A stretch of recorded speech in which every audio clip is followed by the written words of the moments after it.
Bismillahirrahmanirrahim. Assalamualaikum warahmatullahi wabarakatuh. Alhamdulillahirabbil alamin wassalatu wassalamu ala asyrafil anbiya'i wal mursalin wa ala alihi wa sahbihi ajma'in. Amma ba'd. Puji syukur kehadirat Allah Subhanahu wa taala atas limpahan rahmat dan hidayahnya sehingga kita semua masih diberikan kesehatan, kesempatan, dan nikmat iman. Salawat dan salam tak lupa kita kirimkan kepada baginda Rasulullah Muhammad SAW, Rasul yang telah membawa umatnya dari alam kegelapan menuju alam yang terang benderang, minaz zulumati ilan nur. Hadirin pemirsa dimanapun Anda berada, Allah Subhanahu wa Ta'ala berfirman pada Quran surah Al-Ahzab ayat 21. A'udzubillahi minasyaitonirrajim. Bismillahirrahmanirrahim. Laqad kana lakum fi rasulillahi uswatun hasanah.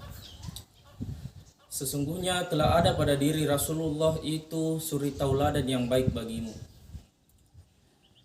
Pada pesan ini Allah Subhanahu wa taala telah menjelaskan secara jelas bahwa umatnya harus meneladani Rasulullah Muhammad sallallahu alaihi wasallam.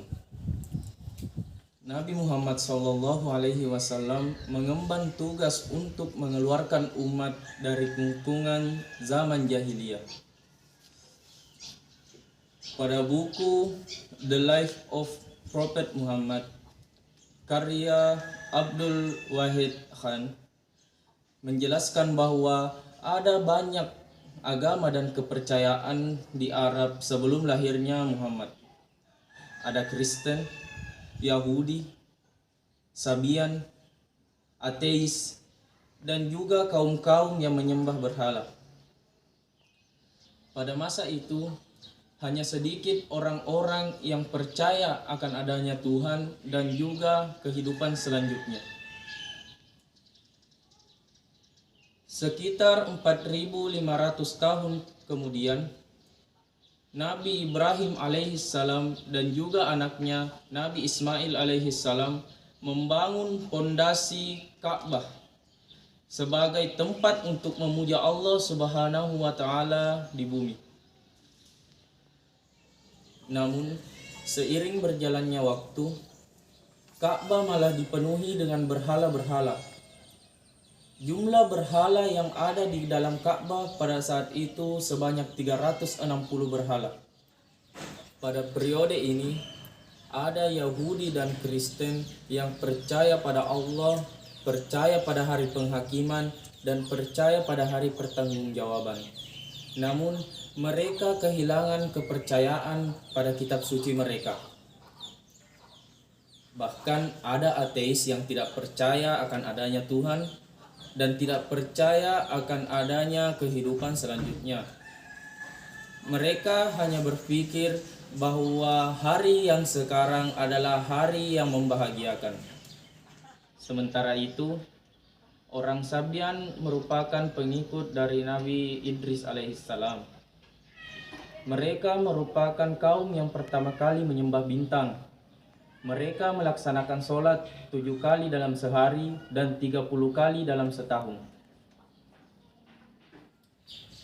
Hadirin pemirsa dimanapun Anda berada. Selanjutnya, ada banyak peramal yang telah meramalkan bahwa akan hadir seorang nabi yang agamanya akan menguasai agama-agama yang lain. Pada masa itu, lahirlah Nabi Muhammad SAW. Nabi Muhammad SAW lahir dari pernikahan Abdullah dan Aminah. Beliau lahir pada tanggal 12 Rabiul Awal tahun Gajah di Mekah. Muhammad dibesarkan oleh kakeknya Abdul Muthalib. Ayah Muhammad meninggal sebelum Rasulullah lahir. Setelah usia 6 tahun, ibu dari Rasulullah Shallallahu Alaihi Wasallam yaitu Aminah meninggal dunia. Lalu setelah 2 tahun kemudian kakeknya meninggal dunia. Kemudian Muhammad kecil diasuh oleh pamannya yaitu Abu Talib.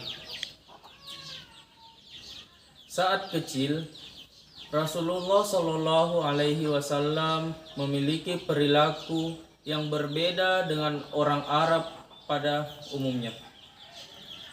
Dia tidak seperti anak laki-laki lain yang seusianya. Muhammad van der Straat dalam buku biografi Nabi Muhammad Shallallahu Alaihi Wasallam menggambarkan kelahiran Rasulullah Shallallahu Alaihi Wasallam sebagai mukjizat besar ketika jantung dunia terkena kekeringan. Muhammad Shallallahu Alaihi Wasallam bagaikan mata air yang mengeluarkan air jernih dari jantung gurun paling tandus, yaitu gurun Jazirah Arab. Nabi Muhammad Shallallahu Alaihi Wasallam menghidupkan orang hidup dari kematian yang tak disadari.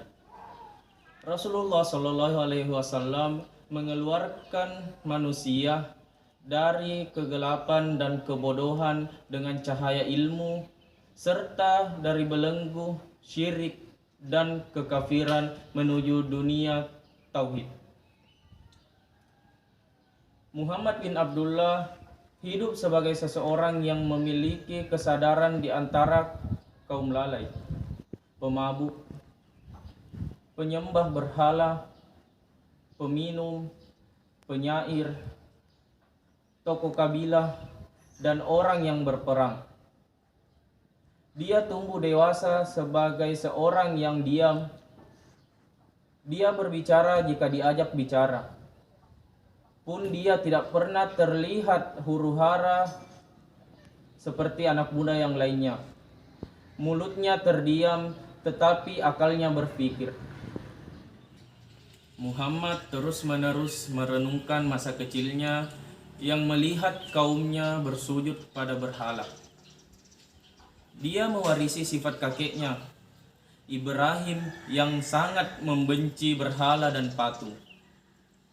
Semakin bertambah usianya, bertambah pula kezuhudan dalam hidup Muhammad.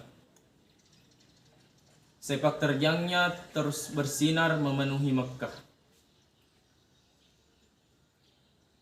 Muhammad Sallallahu Alaihi Wasallam tampil dengan pakaian ketulusan kasih sayang, amanah, dan juga jujur. Kejujuran dan amanat tak diragukan penduduk Mekkah. Muhammad Sallallahu Alaihi Wasallam mulai mengenal Ummul Mukminin pada usia 25 tahun. Istri pertamanya Khadijah binti Khalid yang berusia 40 tahun. Khadijah wanita mulia dan berkecukupan. Banyak lelaki mendekatinya untuk mendapatkan kekayaannya. Hingga dia bertemu dengan Rasulullah Shallallahu Alaihi Wasallam, ia merasakan ketertarikan pada pribadi Muhammad Shallallahu Alaihi Wasallam dan dia menyatakan keinginan untuk menikah dengan Rasulullah. Akhirnya keduanya pun menikah dan mendapat khutbah dari Abu Talib. Setelah menikah, Rasulullah Muhammad Sallallahu Alaihi Wasallam pun semakin meningkat kemuliaannya. Allah Subhanahu Wa Taala membimbingnya menyepi di Gua Hira.